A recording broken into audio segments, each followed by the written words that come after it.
Ready to level up your coding game and master the essentials of version control with GitHub from VS Code.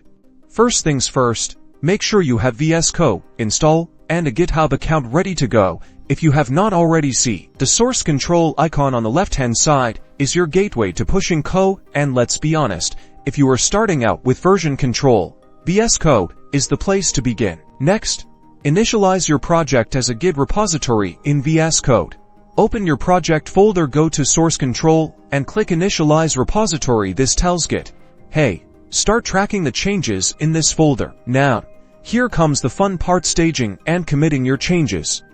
When you make code changes, those changes appear in the source control panel. Select any changes and click the plus signs to stage them. One stage. Add a commit message to describe your file. Something clear and concise will work. Then click the check mark to commit your changes.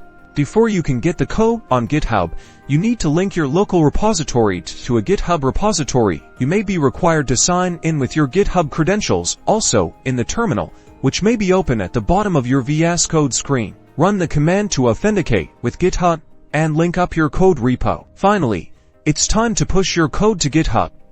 Once you've successfully linked your project and are logged in, click the sync changes or push icon. If there's a prompt about branch creation, just follow. This sends your committed changes up to your remote repository on GitHub. Congratulations, you've successfully pushed your code.